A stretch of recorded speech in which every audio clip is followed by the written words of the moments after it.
Dear students, हम लोग पिछले सप्ताह के प्राचीन भारत एंशिएंट इंडिया की क्लास में वैदिक के काल को डिस्कस कर रहे थे और इस तरीके से हम लोगों को कुल 2 क्लास हुआ था, जिसमें हम लोग ने वैदिक के सभ्यता से संबंधित कुल 4 विषयों को यानी स्रोत को चर्चा किया था, आर्ष कौन थे इन बातों को देखा था, उसके बाद उनके राजनीतिक जीवन का अध्ययन किया था।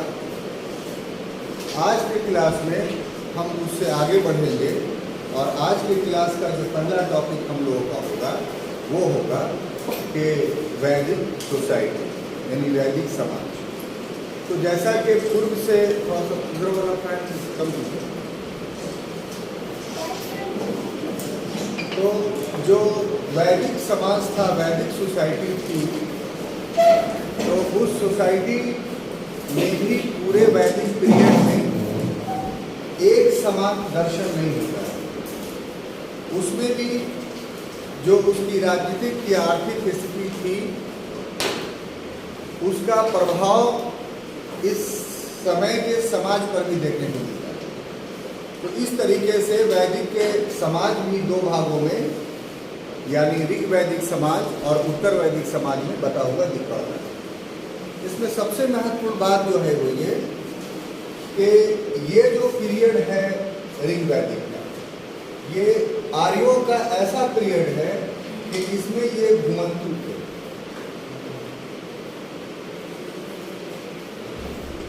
यानी नोमैडिक थे, और जब ये घुमंतु थे तो उस आधार पे जो यहाँ का सोसाइटी था वो 2 भागों में बटा हुआ था। आपको याद होगा कि हम लोगों ने इस बात को देखा था भौगोलिक विस्तार में कि अभी तक ये लोग गंगा जमुना द्वाब तक पहुंचे थे सप्तसंजवा से, उससे आगे इनका विस्तार नहीं हुआ। तो गंगा जमुना द्वाब तक ये जो पहुंचे तो वहाँ तक इन लोगों का कोई अस्थायी निवास नहीं था, कोई गांव नहीं बसा था, कोई मोहल्ला नहीं बसा था, बल्कि ये लोग पूरी तरीके से नोमैडिक थे। इस नोमैडिक सोसाइटी में जो सोसाइटी था वो 2 भाग में बटा हुआ था। कितने भाग में?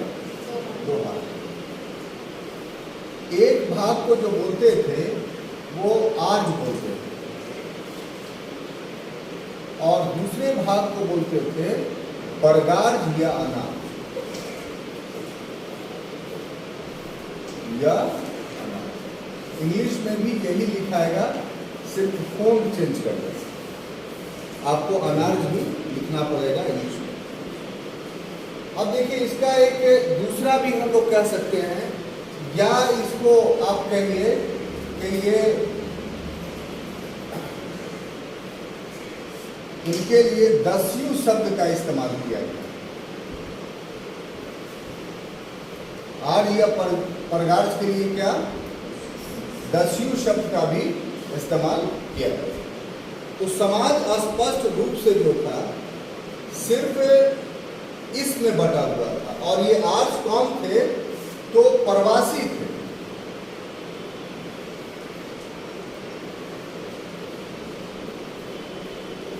यानी माइग्रेट थे, ये बाहर से आए थे, और ये जो थे आर्य या दस्यु ये यहाँ के स्थानीय निवासी।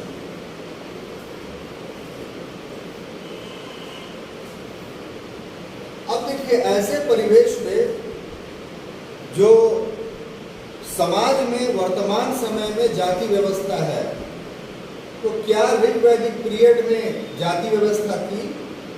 तो कहा जा सकता है कि नहीं, वर्ण व्यवस्था थी। क्या था? वर्ण व्यवस्था। और इस वर्ण व्यवस्था में हम पाते हैं कि जो आर्य और परगार्ज में बटे हुए थे, तो आर्य में भी 2 वर्ग था। एक ब्राह्मण था और दूसरा जो था वो क्षत्रिय था। और ये जो लोग थे जिसको हम दस्यु कहते हैं, इसके लिए विष शब्द का इस्तेमाल किया गया। और इसी का काम क्या था? तो कृषि करना। ये आर्यों का व्यवसाय नहीं था। यहाँ के जो लोकल लोग थे वो कृषि कर रहे थे, पशुपालन कर रहे थे और साथ ही साथ व्यापार भी कर रहे थे। और इसी कारण से ये सारा काम ये विष कर रहे थे। इसी कारण से इसको जो है वैश्य कहा गया। वैश्य शब्द जो निकला है वो यही से निकला है। दूसरे शब्दों में कहिए तो उस समय का समाज आर्य और वैश्य में बटा हुआ। आर्य जो थे वो ब्राह्मण और क्षत्रिय में बटा हुआ। और वर्ण व्यवस्था का यही आधार हम लोग को मिलता है और कोई आधार नहीं। वर्ण व्यवस्था और जाति व्यवस्था में क्या अंतर है? तो इसको सिंप्लीफाई इस ढंग से किया जा सकता है कि समाज का विभाजन यदि उदारता के साथ हो, उदारता का अर्थ ये हुआ कि एक जाति दूसरी जाति में परिवर्तन कर सकती है। तो समाज के जाति का संरचना उदारता पे यदि आधारित हो तो इसको वर्ण व्यवस्था बोलते हैं। और अगर वर्ण व्यवस्था में जटिलता आ जाती है, रिजिडिटी आ जाती है, मतलब परिवर्तन संभव नहीं है, जो जिसमें पैदा ले लिया उसी में रहेगा, तो यही वर्ण व्यवस्था जाति व्यवस्था में कन्वर्ट हो जाए। तो वर्ण व्यवस्था में यही एक हल्का सा अंतर है। और वो अंतर क्या है? उदारता का और कठोरता का। अगर संरचना उदार है तो वो वर्ण व्यवस्था कहलाएगा, यदि संरचना कठोर है तो वही जाति व्यवस्था कहलाएगा। इसीलिए ऋग वैदिक पीरियड में जाति व्यवस्था का जन्म नहीं हुआ था, बल्कि वर्ण व्यवस्था का जन्म। ये क्लियर कर सकते? अब देखिए, ये बात हम यूं ही नहीं बोल रहे हैं, बल्कि एक आख्यान है जिसको अंगिरस आख्यान बोलते हैं। अंगिरस शिशु बोला, शिशु अंगिरस आख्यान। पहले बता चुके आख्यान का मतलब क्या? कहानी है ना। इसमें क्या कहता है? शिशु अंगिरस अपने कहानी में कहता है कि मैं वैद्य हूं। आप तो इसको जानते होंगे मेरे ख्याल से। मैं वैद्य हूं और मेरा पिता, सॉरी उल्टा लिखा, वो कहता है कि मैं कवि हूं, मैं कवि हूं और मेरा, मैं कवि हूं कौमा मेरा पिता वैद्य है और मेरी मां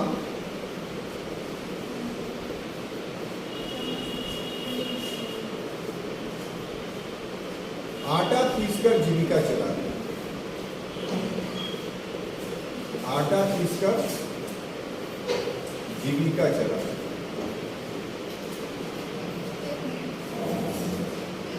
आगे लिखता है वो कि हम लोग विभिन्न कर्म करते हैं लेकिन एक साथ रहते हैं। इस सेंटेंस को आप किसी पुस्तक में पढ़े हैं या कहीं देखा है तो बताइए। नहीं, ये ऋग्वेद का वर्णन है। ऋग्वेद में ऋषि हैं अंगिरस, वो ये बात कहते हैं। अब इससे आपको क्या पता चलता है? ये देखिए, पहला तो इंपॉर्टेंट ये है कि ये सेंटेंस ही आपको दे देगा, बोलेगा किसका है, किस ऋषि का लिखा हुआ है। ये हम ऐसा नहीं समझिए कि हम सब्जेक्टिव चीज़ों को एक्सप्लेन कर रहे हैं। 100% आपका क्लास ऑब्जेक्टिव है, लेकिन सीक्वेंस के कारण आपको सब्जेक्टिव लगता होगा तो ये अलग बात है। सब्जेक्टिव व्याख्या ये दूसरे ढंग से होगी।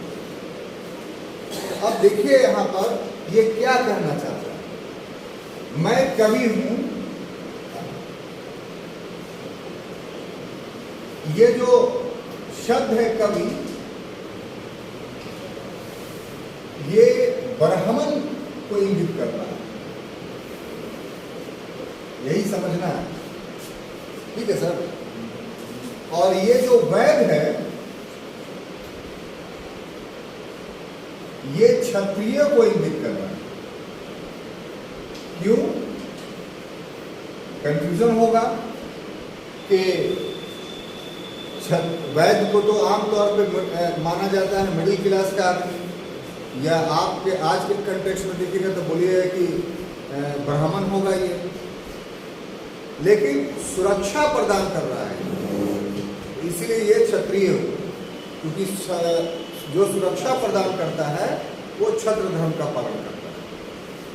और माँ किस चीज को इंगित कर रही है? तो माँ जो है वैश्य को इंगित कर रही है। अब आगे कहता है कि हम लोग तीनों अलग अलग काम करते हैं लेकिन एक ही घर में रहते हैं। तो ये सेंटेंस क्या कह रहा है? ये जो आख्यान है, ये आख्यान किस बात की ओर इशारा कर रहा है? तो इस बात की ओर इशारा कर रहा है कि वर्ण व्यवस्था जटिल नहीं, वर्ण व्यवस्था जटिल नहीं। जटिल नहीं का मतलब का क्या हुआ कि ये कर्म पे आधारित था। ये वर्ण व्यवस्था किस पर आधारित था? कर्म पे आधारित था।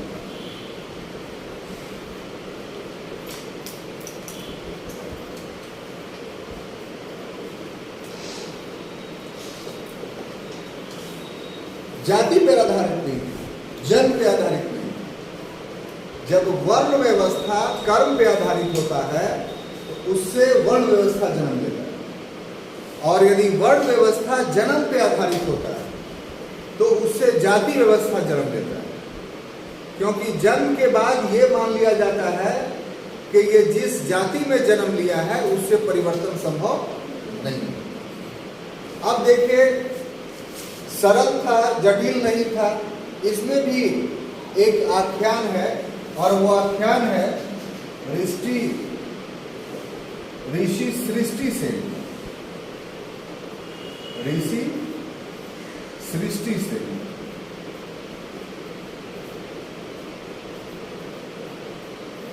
इनके दो पुत्र थे, सृष्टि से इनके दो पुत्र थे।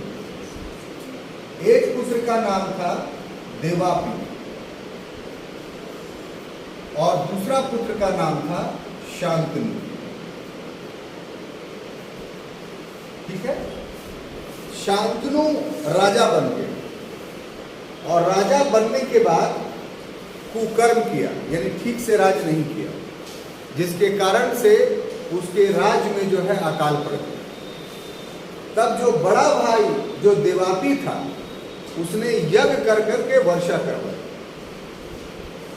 तो इसका अर्थ क्या हुआ कि एक ही पिता के दो पुत्र हैं, एक ने क्षत्र धर्म का पालन किया और दूसरे ने ब्रह्म धर्म का पालन किया। तो सुनह शेष आख्यान से भी, सुनह शेष की कहानी से भी हम लोगों को ये पता चलता है कि जो ऋग वैदिक समाज था वो काफी लिबरल था।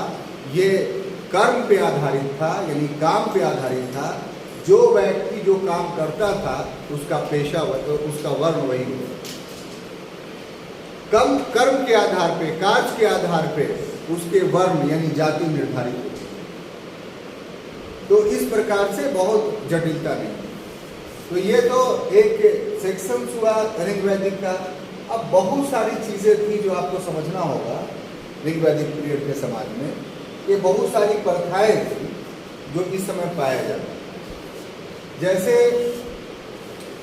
अगर वस्त्र को देखें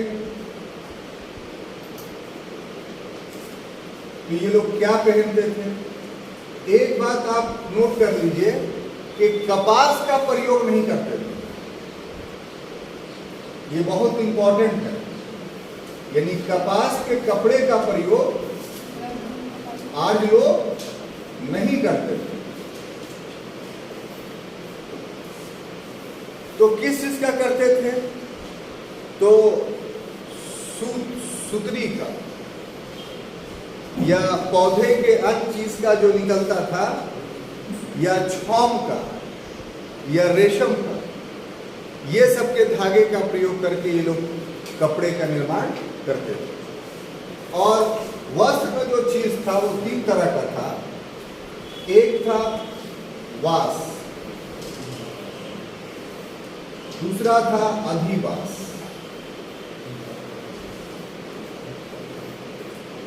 और तीसरा था नीवी। तो अधिवास का जहां तक संबंध है, तो कमर के नीचे का ये वस्त्र था। आप आज की तुलना इसको पैंट से कर सकते हैं, ठीक है। अधिवास जो था वो कमर से ऊपर का था, कमर से ऊपर का। और नीवी जो था वो आंतरिक वस्त्र, यानी अंडर गारमेंट्स आप कह सकते हैं, ठीक है। और जिस तरीके की बातें कही गई हैं उस तरीके से ये पता चलता है कि सिलने उलने की व्यवस्था नहीं थी। हालांकि ये बात हम प्रमाणिक रूप से नहीं कह सकते हैं, ऐसा पक्ष या विपक्ष में कोई साक्ष्य हम लोग को नहीं मिला। लेकिन नीचे का वस्त्र था, ऊपर का वस्त्र था, नीवी था, तो उसके आधार पर एक गेस कर सकते हैं, ठीक है। अब देखिए, जो भोज्य पदार्थ का जहां तक बात है, क्या चीज? भोज्य पदार्थ। भोज्य पदार्थ में समझ रहे हैं ना, फूड। तो सारे प्रकार के खाने के लिए, अनाज के लिए इन लोगों ने सिर्फ एक शब्द का इस्तेमाल किया, और वो शब्द है यव।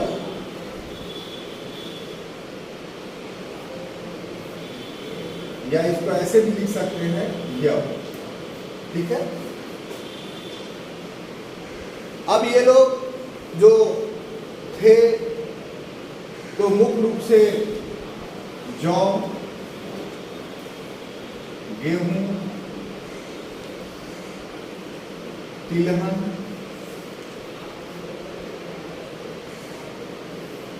घी,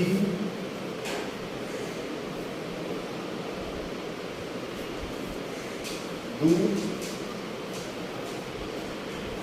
ये सब चीज जो है बना कर करके खाते थे। वही बता रहे हैं आप, समझिए। तो सभी अनाजों के लिए ये लोग यव क्यों इस्तेमाल करते हैं? क्योंकि आज जो आरंभिक कार्य थे वो कृषि कर्म नहीं करते थे, कृषि कर्म यहाँ का लोग करते थे। ऋग्वेद में जो वर्णन है वो आर्यों का वर्णन है, अनार्यों का वर्णन नहीं है। तो वो लोग यहाँ के लोगों से जो अनाज होता था वो लूट लिया करते थे, और सभी अनाज एक जगह एकत्र करते थे। तो इसीलिए उन अनाजों को एक साथ एक ही नाम दिया गया, क्या? यव। हालांकि जो प्रमाण मिले हैं उसमें जौ, गेहूं, तिलहन, ये सब के प्रमाण मिले, और सभी चीजों को मिला करके वो लोग अपू बनाते थे। क्या? अपू यानी हलवा।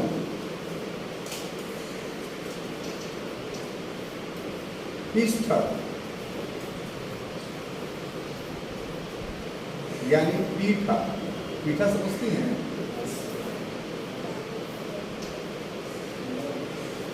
अबू, पिष्टक, और एक तिलकुट भी बनता था। तिलकुट वैदिक कालीन खाद्य पदार्थ है जो भी आप लोग खाते हैं। तो ये सब खाने में उनका था। वस्त्र भी मैंने आपको बताया। उसके बाद यदि समाज में हम लोग देखें तो विवाह का जहां तक संबंध था तो 3 प्रकार के विवाह प्रचलित। कितना?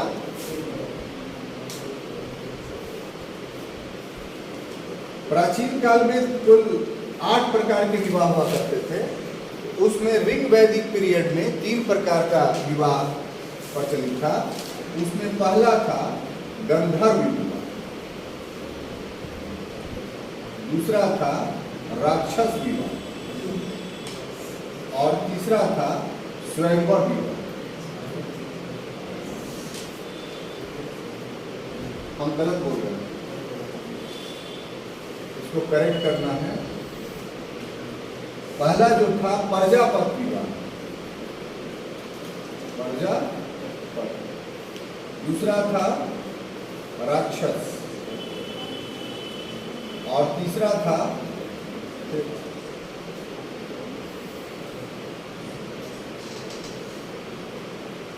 दूसरा था राक्षस और तीसरा था गंधर्व या स्वयंवर। गंधर्व या स्वयंवर। तो विवाह के ये 3 प्रकार थे। विवाह का एक और रूप था जिसको हम लोग बोलते थे नियोग प्रथा। इसमें अगर किसी स्त्री को पुत्र प्राप्त अपने पति से नहीं हो रहा है तो वो देवर या पर पुरुष से, पहले देवर को प्रेफर करेगी, या अगर देवर नहीं है तो पर पुरुष से पुत्र की प्राप्ति वो कर सकते। तो ये एक प्रकार का विवाह ही था जिसको हम लोग नियोग प्रथा के नाम से जानते हैं। अब आ जाइए कि स्त्रियों की स्थिति कैसी थी ऋग वैदिक में। तो स्त्रियों की स्थिति जो थी वो अच्छी थी। अच्छी कैसे? तो पुत्र प्राप्ति का कामना तो किया जाता था, लेकिन पुत्री अगर प्राप्त हो गई तो अशुभ नहीं माना जाता। दूसरा प्रमाण ये है कि अपनी पत्नी और प्रेमिका के साथ लोग स्वतंत्रता पूर्वक बिना पर्दा किए हुए, नहीं पर्दा प्रथा नहीं था, विचरण करते थे, घूमते थे। तीसरा प्रमाण ये है कि सभा एवं समिति की बैठकों में स्त्रियां भी भाग लेती। इस तरीके से ये कहा जा सकता है कि ऋग वैदिक समाज में स्त्रियों को स्थिति काफी अच्छी। क्लियर? तो ये आपका पूरा हुआ ऋग वैदिक समाज। अनुमति दीजिए कि हम आगे बढ़ें और उत्तर वैदिक समाज को देखें। हो गया?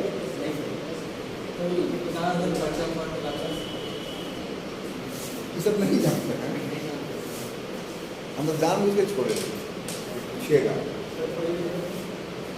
देखिए गंधर्व विवाह जो था, प्रजापत विवाह बिना लेन देन का विवाह, मैंने कोई डोरी नहीं मिला जाता। राक्षस विवाह के प्राचीन राजा के साथ उसकी जो इजिप्ट राजा था उसकी कन्या से विवाह कर लिया था, जिसको राक्षस विवाह बोलते थे, यानी उसकी बिना मर्जी। और गंधर्व या स्वयंवर इसको प्रेम विवाह बोलते थे। ठीक है? तो ये 3 विवाह आपको समझ में तब आवेगा जब 8 विवाह हम जानेंगे। तो 8 विवाह जानते हैं? तो उसमें सबसे पहला विवाह था ब्रह्म विवाह। ठीक है? यानी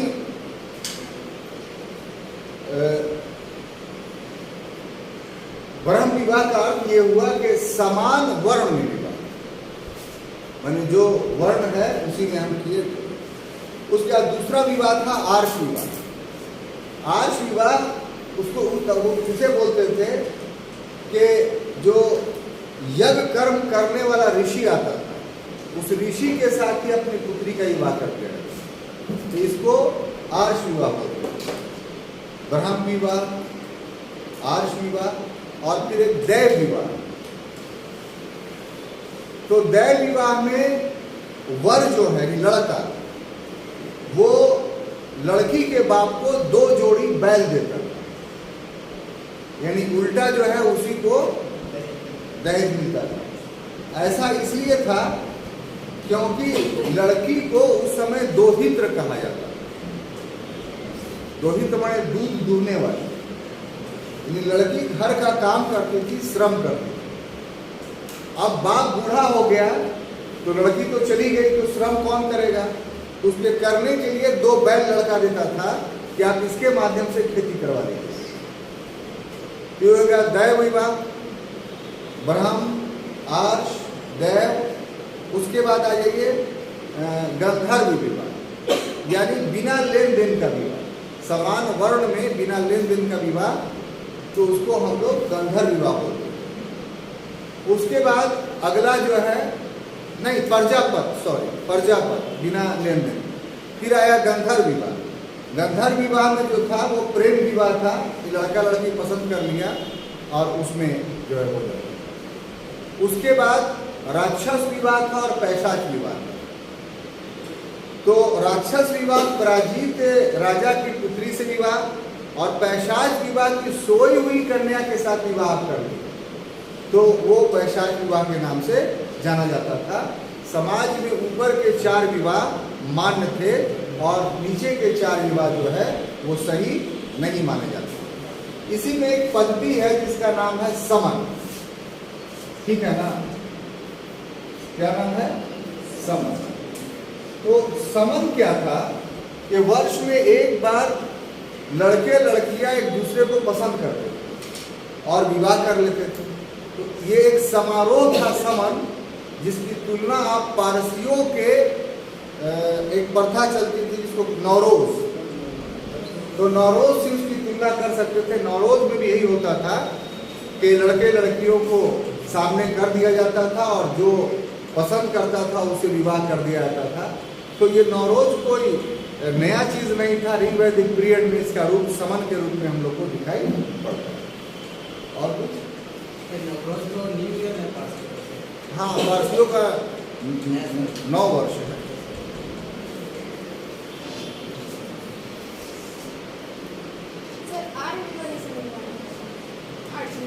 आर्ष विवाह, जो यज्ञ कर्म करने वाला पुरोहित है उसी के साथ में बेटी का विवाह जो होता था उसको आर्ष विवाह। क्या समझ, यज्ञ समझ रहे हैं ना? हवन करने के लिए।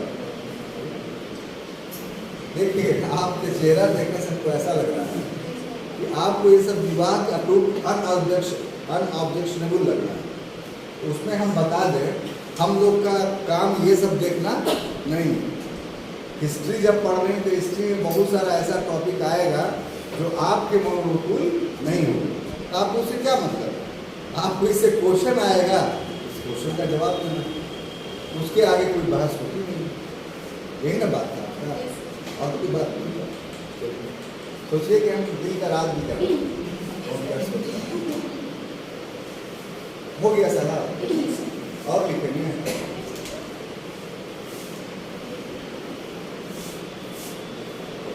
तो अब हम आते हैं उत्तर वैदिक समाज। उसमें जगह नहीं था तो वहां पर हेडिंग लिखा हुआ था, लेकिन हम नहीं बात लिख पाए। उत्तर वैदिक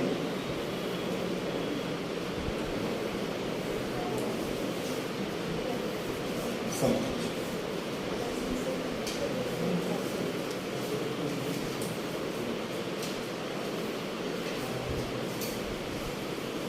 लैटर वैदिक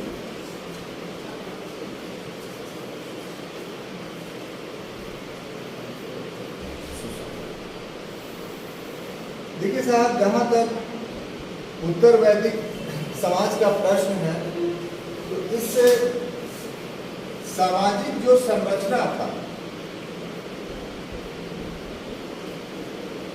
जो उत्तर वैदिक में हम लोग देखेंगे, इस संरचना पर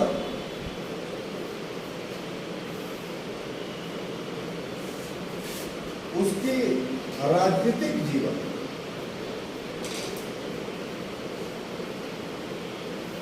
प्लस आर्थिक जीवन का प्रभाव कैसे पड़ा वो समझिए। तो इस ढंग से पड़ा कि अब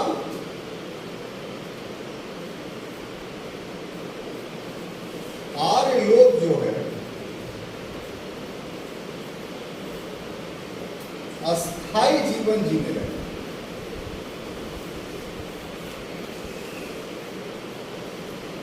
ठीक है, पहले घुमंतु था, ऋग्वैदिक में नोमैडिक था, अब क्या हो गया, अस्थाई यानी स्टेबल हो गया। और दूसरा ये कि कृषि कर्म को अपना लिया। पहले क्या था, पशुपालन था, अब क्या हो गया, पशुपालन के स्थान पर कृषि मुख्य व्यवसाय इनका बन गया और पशुपालन सहायक। ऋग्वेद में सिर्फ ये पशुपालक थे, पशु इनके साथ रहता था। उत्तर वैदिक काल में इनका मुख्य व्यवसाय जो है वो कृषि हो गया और पशुपालन गौण व्यवसाय हो गया, यह सहायक व्यवसाय हो गया। तो ये जो दो परिवर्तन हुए सामाजिक और आर्थिक क्षेत्र का, इसका प्रभाव इनके समाज पर पड़ा। इसका प्रभाव किस पर पड़ा, उत्तर वैदिक समाज पर, है ना साहब। तो समाज पर क्या पड़ा कि अब जो है जाति व्यवस्था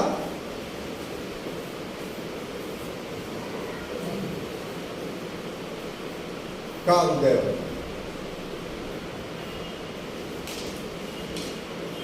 ठीक है, जाति व्यवस्था का उदय क्यों होता है, इसलिए होता है कि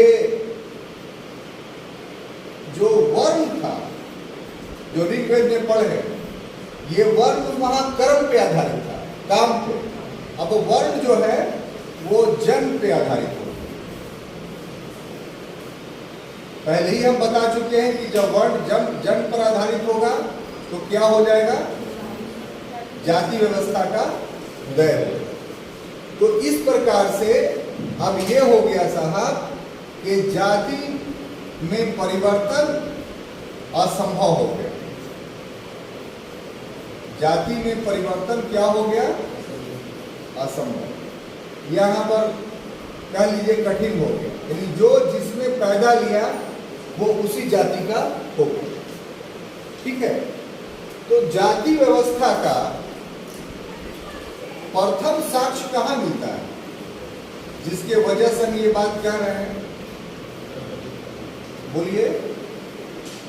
जाति व्यवस्था का जो प्रथम साक्ष्य है वो कहां से मिलता है, बोलिए मुर्तजा भाई। एंशियंट पढ़े होंगे ना, तो जाति व्यवस्था का साक्ष्य का दमदार लड़का लोग है ये नहीं, सब भागा हुआ है, तब ना पूछते बढ़िया से, ऐसा बात थक गया हो बस। बोलिए, जाति व्यवस्था का प्रथम साक्ष्य आपको कुछ क्या नंबर आया है, कुछ तो बताइए। आईसी चोरी करके ले आए।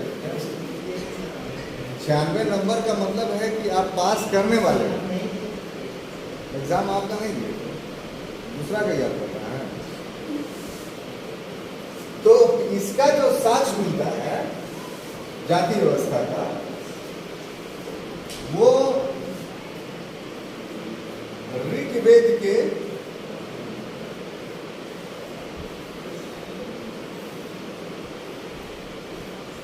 दशम मंडल या 10वें मंडल के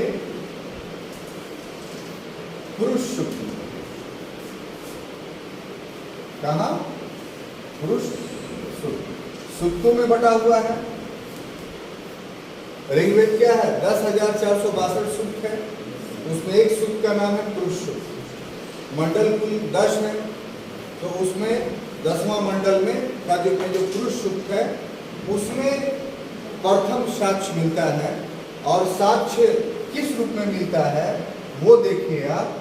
तो साक्ष्य ये कहता है कि पर ब्रह्मा के, यहां पर ब्रह्मा का मतलब क्या हो गया, ईश्वर। पर ब्रह्मा के मुख से, मुख का मतलब मुंह, मुख से ब्रह्मा, और बाजू से क्षत्रिय,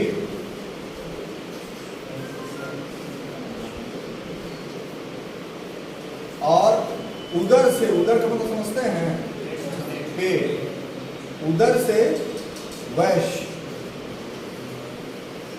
और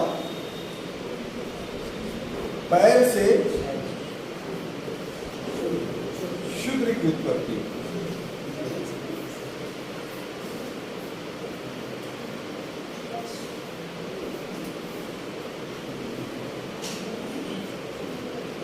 तो ये प्रथम साक्ष्य है चतुर्वर्णनीय व्यवस्था है, 4 कास्ट सिस्टम्स। और कहाँ मिलता है? तो ऋग्वेद के दशम में। अब आपके मस्तिष्क में सौम्यों ऑटोमेटिकली ये प्रश्न उठता होगा कि सर ऋग्वेद तो ऋग्वैदिक कालीन ग्रंथ है और उसमें अगर इसका वर्णन है तो साहब ये तो जाति व्यवस्था ऋग्वेद की न हो गई सर, तो आप उत्तर वैदिक में क्यों पढ़ा रहे हैं इसे? ये उठा सवाल कि नहीं आपके दिमाग में?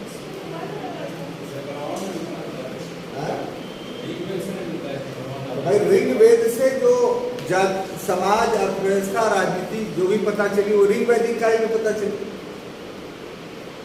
और जो उत्तर वैदिक कालीन है उसका सोर्स सामवेद, यजुर्वेद, अथर्ववेद है, अरण्यक है, उपनिषद है। तो जब ऋग्वेद में जाति व्यवस्था का वर्णन है तो ये कहा जाना चाहिए ना कि जाति व्यवस्था ऋग्वैदिक समाज में ही पाई जा रही है। आप इसको उत्तर वैदिक में बोल रहे हैं, ये तो गलत बात है। ये प्रश्न नहीं उभरा। संकलन देखो इंटेलिजेंट। तो इसका जवाब ये है कि जो 10वां मंडल है, 10वां जो मंडल है वो उत्तर वैदिक कालीन है। ऋग्वैदिक काल का जो मंडल है वो 2 से 7 ही है। बाकी पहला, 8वां, 9वां, 10वां ये 4 मंडल जो है वो ऋग्वैदिक काल के बाद के हैं और 10वां तो एकदम बाद के हैं, पूरा पूरा उत्तर वैदिक काल का। तो ऐसी परिस्थिति में जब 10वां मंडल में इसका वर्णन है कि पर ब्रह्मा के मुख से ब्राह्मण, बाजू से क्षत्रिय, उदर से वैश्य और पैर से जो है वो शूद्र पैदा हुआ है, तो इसका मतलब ये हुआ कि जाति व्यवस्था उत्तर वैदिक काल में स्थापित है। क्लियर? कोई कंफ्यूजन? अब देखिए और आगे आते हैं कि ये हो गया, मतलब कि उस ऋग्वैदिक में जाति व्यवस्था नहीं थी, उत्तर वैदिक काल में जाति व्यवस्था स्थापित हो गई। अब और भी जैसे ऋग्वेद में बहुत सारी चीज़ों को हम लोगों ने पढ़ा, तो उत्तर वैदिक काल में तो बहुत सारी व्यवस्थाएं होंगी। इसमें देखिएगा कि जो चीज़ों का उदय हुआ वो है आश्रम व्यवस्था का उदय। किस चीज का? ऋग्वैदिक काल में आश्रम व्यवस्था का उदय नहीं हुआ, उत्तर वैदिक काल में आश्रम व्यवस्था का उदय हुआ। ये आश्रम व्यवस्था क्या था आश्रम व्यवस्था? हाँ,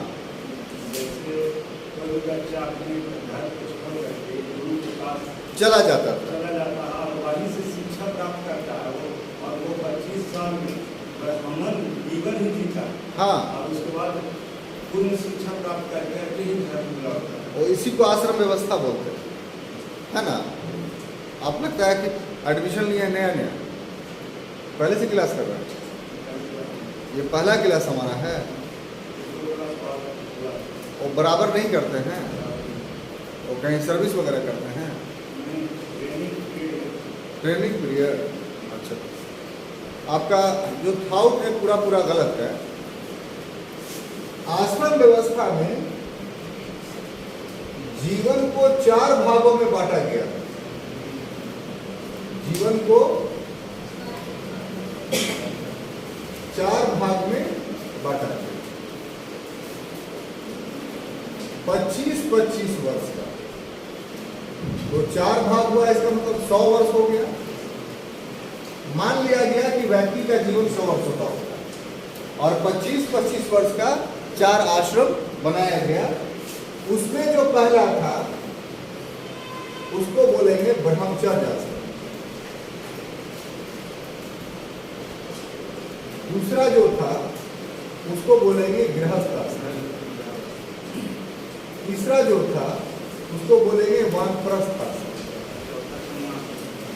और चौथा जो था उसको बोलेंगे संन्यास आश्रम। क्लियर?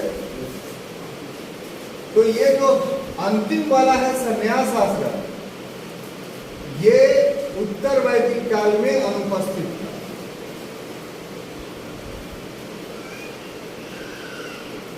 उत्तर वैदिक में अनुपस्थित, यानी एब्सेंट था, नहीं पाया जाता। 3 ही पाया जाता, ब्रह्मचर्य, गृहस्थ और वानप्रस्थ। इसमें था क्या कि जब शिक्षा की आयु हो जाती थी तो लड़के को गुरु को दे दिया जाता था और उस समय से 25 साल की उम्र तक लड़का जो है गुरु के आश्रम में रहता था और शिक्षा ग्रहण करता था। इसको बोलते थे ब्रह्मचर्य।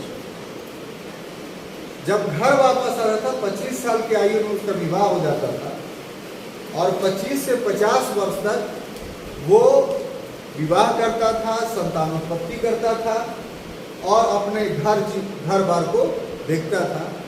फिर 50वां साल पहुंचते पहुंचते उसके भी बच्चे बड़े हो जाते थे तो उसका विवाह हुआ करके वो सांसारिक कामों से विरक्त होकर के जंगल में चला जाता। घर से अलग नहीं होता, लेकिन अधिकांश समय उसका जंगल में बीतता था। तो 50 से 75 तक की जो उसकी अवस्था थी वो वानप्रस्थ कहलाती। इसमें ईश्वरीय आराधना में जो है लीन रहा और बाद में चल करके उत्तर वैदिक के बाद के पीरियड में एक नया आश्रम 75 के बाद भी जुड़ा जिसको हम लोग संन्यास आश्रम बोलते हैं और इसमें उस व्यक्ति का घर से कोई लगाव नहीं। क्लियर? तो यहाँ पर ये था। इसके अलावा आश्रम व्यवस्था के अलावा एक था उपनयन संस्कार।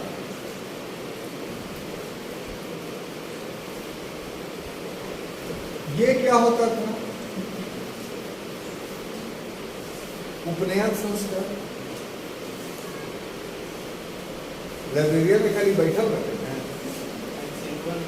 एंसियंटवा नहीं पढ़ते हैं। क्या है कि यहाँ पढ़ाई हो रहा है, बोरी लगता है, क्लास कैसे कर लेते हैं? ये अच्छा लगता है इससे। बोलिए उपनयन संस्कार, आप भी बोलिए कुछ। कभी सुना है उपनयन संस्कार? संस्कारों की कुल संख्या कितनी? 16। इतना तो जानते हैं। पहला नहीं, गर्भाधान, पुंसवन, सीमांतनयन, जातकर्म, अनप्राशन, चूड़ाकर्म, कर्णभेदन, उपनयन, विद्याध्ययन, विद्यारंभ, सीमांतोन्नयन, उसके बाद लास्ट में है दाह संस्कार 16। यानी जन्म से लेकर के मृत्यु तक आपको 16 संस्कार कर पढ़ा देंगे, घबराइए नहीं। उसका एक अलग सेक्शन है। कुछ दूर बढ़ जाए एनसीएंट में, क्योंकि इल्ज़ाम नहीं लगे कि लेट कर रहे हैं, आप लोग बहुत इल्ज़ाम में लाते हैं। तो कुछ दूर बढ़ जाए उसके बाद उसको वो सब भी छोटा छोटा टॉपिक है, एक भी क्लास लेकर उसको भी ख़त्म कर देंगे ताकि एनसीएंट्स आपको अपना लगे। जिससे डर लगता है कि बहुत कठिन है, याद नहीं होता है, तो जब हम क्लास ख़त्म कर देंगे तो आपको लगेगा कि मिडाइवल से भी ये आसान है। देखिए, बराबर हम एक चीज़ इस्तेमाल करते हैं कि कितना सुंदर बात, आप इसके राज को नहीं समझ पाए। सुंदरता क्या है जो समझ में आ जाए, शिवम क्या है जो दिल को भा जाए। तो सत्यम शिवम सुंदरम का जो कंसेप्ट है, यही तो अध्यात्म है। इसी को तो बोलते हैं इस्लाम धर्म में अरवाह तक पहुंच जाना, यानी अरवाह तक, वहां तक जहां पर खुदा रहता है। आप लोगों को शायद इस बात का यकीन नहीं होगा, लेकिन आपकी इस धरती पर ऐसे ऐसे लोग गुजरे हैं, ये डिस्प्यूटेड सेंटेंस हम बोल दे रहे हैं। आपका धार्मिक विश्वास हो सकता है कुछ अलग हो, तो मेरी बात को नहीं मानिए, लेकिन इस्लाम में एक पक्ष है ही, इतना तो हम बोल ही सकते हैं कि इंसान हो करके प्रॉफिट मोहम्मद सल्लल्लाहु अलैहि वसल्लम के बाद भी जो हिस्ट्री बताती है उसमें बहुत सारे लोग ऐसे हुए जो अपने मेडिटेशंस के माध्यम से उन्होंने विलायत को प्राप्त कर लिया, और फिर जो एक पर्दा था खुदा और बंदे के बीच उनके सामने मिट गया। यही सेंटेंस डिस्प्यूटेड है जो बोल दिया। तो हम यहाँ पर ये बोलेंगे कि ये एक विचारधारा है, इस्लाम में पाई जाती है, आप उसके नहीं मानने वालों की अलग बात है, लेकिन इसका भी अध्ययन होता है। तो वो कैसे होता है? तो वो सिर्फ पारंपरिक रूप से जो धार्मिक आराधना है, यानी रोजा, नमाज, ज़कात, हज, इसके करने से नहीं। कुरान कहता है आप सूरे मुजम्मिल पढ़िए। सूरे मुजम्मिल में अल्लाह ताला इरशाद फरमाते हैं कि रात के पहरों में उठ करके हमारी इबादत करो ना, फिर हम तुम्हारे करीब आ जाएंगे। 5 वक्त का नमाज पढ़ने के बाद खुदा करीब आने की गारंटी नहीं दे रहा, लेकिन रात की नींद तोड़ करके अगर इबादत करते हैं, कुरान को बार बार पढ़ते हैं, तो अल्लाह गारंटी दे रहा है कि साहब हम तुम्हारे करीब चलाएंगे, तू हम बन जाएंगे, हम तू बन जाएंगे। इकबाल का वो शेर सुना है ना, खुद ही को कर बुलंद इतना, हर तदबीर से पहले खुदा बंदे से खुद पूछे, बता तेरी रजा। तो ये जो खुदी वर्ड है ना इकबाल का, इसको आज तक कोई डिफाइन नहीं करता। यही सूफीज़्म और कुछ नहीं। दिक्कत ये थोड़ा सा डिरेल कर रहे हैं हम, लेकिन डिरेल हो गए तो अच्छे से करते हैं।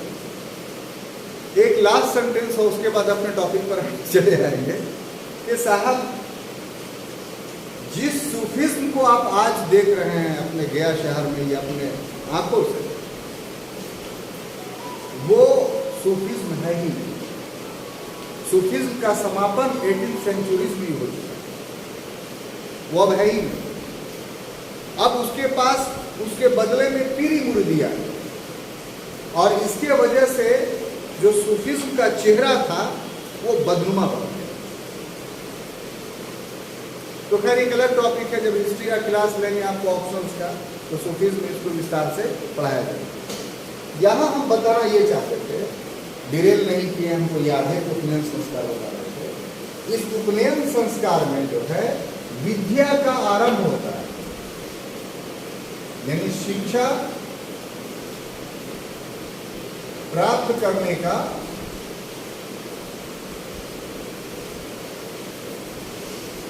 आरंभ होता है। बात समझ में आ रही है? शुरुआत होती है, और इसके लिए बजाते तौर पे आप देख ही रहे हैं तो संस्कार है। तो इसके यानी उपनयन संस्कार के अधिकारी जो थे वो शूद्र नहीं थे,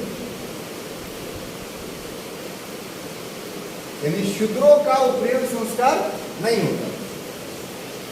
तो बाकी 3 वर्ण का होता था, तो तीनों वर्णों का उपनयन संस्कार अलग अलग ऋतुओं में होता था। ऋतु माने सीजन, ठीक है? तो जैसे ब्राह्मण का, तो ब्राह्मण का जो उपनयन संस्कार होता था वो बसंत ऋतु, बसंत मतलब ऑटम सीजन, लिख देते हैं ताकि आपको बाद में समझना है ना। क्षत्रिय का जो होता था वो ग्रीष्म, किसमें होता था? ग्रीष्म ने समझ ही गया हो, गर्मी, यानी समर में। और वैश का जो होता था वो शीत ऋतु, किसमें, यानी विंटर में। और वर्षा ऋतु में किसी का नहीं होता था, इन्हीं का होना ही था। अगर शूद्र का होता तो हो सकता वर्षा ही ऋतु में होता। शूद्र को निम्न समझा जाता था, इसलिए वैश्य उससे बहुत ऊंचा था। ठीक है। अब देखिए साहब, हम आपसे पूछना ये चाहते हैं कि ये बसंत ऋतु, ऑटम सीजन कब पाया जाता है हमारे देश में? महीना बताइए। फरवरी में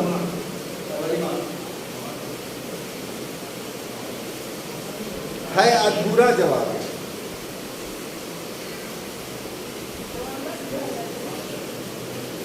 आप भी सही, वो भी सही, वही तो बोला। इस सीजन, इस मामले में अंधा के सामने हाथी वाली कहावत।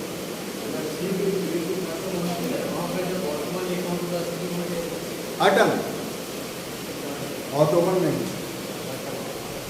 चलिए हम छोड़े दिए देते हैं आपको, जो ज्योग्राफी पढ़ाएंगे उनसे पूछ लीजिएगा कि सर हमें बता दीजिए कि ऑटम सीजन किस महीने में? ऑटम तो सर ठंडा के बाद होता है। अरे सर बोला ना, हम भी कुछ बोल रहे हैं तो। और फिर कभी किसी क्लास में मुलाकात होगी तो इस पर विस्तार से चर्चा होगी। ये बहुत हाईली डिस्प्यूटेड है। अगर इसको आप क्लियर नहीं कीजिएगा तो इससे संबंधित क्वेश्चन में आपको फंसा देंगे। इसलिए इसका कंसेप्ट जो है बिल्कुल क्लियर रहना है। ठीक है। आज हमने वीडियो डाले हैं, मानसून में बहुत बड़ा परिवर्तन हुआ है। हम खुद इसी साल स्टडी किए हैं, हमको भी खुद इसी साल जानकारी मिली है।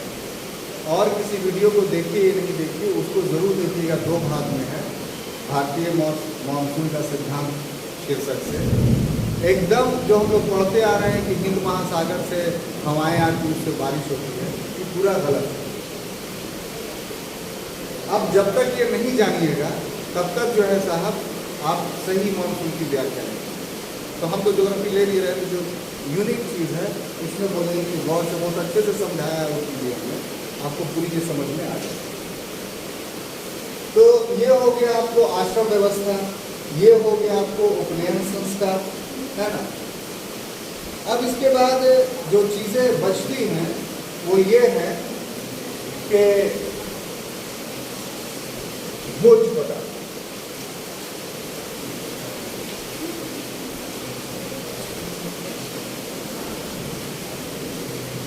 यानी फूड। तो वहां तो सिर्फ यज्ञ था, यहां बजाते तौर पे जौ, गेहूं, व्रीहि, व्रीहि यहां कहा गया है धान को, तंडूल, तंडूल कहा गया है तिलहन को, गन्ना, ये सब के प्रमाण हम लोग को मिलते हैं। और आज लोग इनका व्यापक पैमाने पे प्रयोग करने लगे। उन लोग का जो मुख्य इस समय में खाना था वो था दूध प्लस घी प्लस आटा। यानी आटा में जौ का भी हो सकता था, गेहूं का भी हो सकता था और चावल का भी हो सकता था। तो ये कोई भी चीज़ का आटा होता था, उसको या तो घी में मिक्स करके या फिर दूध में मिक्स करके वो लोग सेवन करते थे। यही इसका भोज पदार्थ। ठीक है। अब आइए अगला चीज कि स्त्रियों की स्थिति, स्त्रियों की स्थिति क्या है। तो देखिए इसमें पूर्व काल की तुलना में जो प्रीवियस पीरियड था, प्रीवियस पीरियड कौन, ऋग्वेद तो पूर्व काल के तुलना में अवनति हुई, डिक्लाइन आया। हम कैसे इसको कह सकते हैं कि डिक्लाइन आया? तो अब स्त्रियां जो है वो खुलेआम नहीं घूम सकती, अब स्त्रियां सभा और समितियों में नहीं जा सकती। हालांकि गार्गी नामक एक स्त्री का वर्णन मिलता है जो विदुषी थी, मतलब शादी नहीं किया था और शास्त्रार्थ करती थी, यानी बहुत पढ़ी लिखी थी। तो गार्गी ऐसा एग्जाम्पल अपवाद है, एक्सेप्शन है। ऐसा नहीं था कि इसका जो एजुकेटेड हो गई इसका मतलब कि पूरा स्त्री समाज जो है वो एजुकेटेड है। तो इस तरीके से हम पाते हैं कि उत्तर वैदिक काल तक आते आते जो भारतीय समाज था उसमें आमूलचूल परिवर्तन हुआ, यानी टोटल चेंजिंग हुई, आमूलचूल का अर्थ ये हुआ। और यही परिवर्तन भारतीय समाज में आज भी पाया जाता है। तो आज के क्लास में इतना ही, क्योंकि 6 बज गए हैं। फिर हम लोग अगले क्लास में मिलेंगे तो वैदिक काल के बाद का जो चैप्टर है 6ठी शताब्दी ईसा पूर्व 16 महाजनपद, वहाँ से शुरू करेंगे। ठीक है, थैंक यू।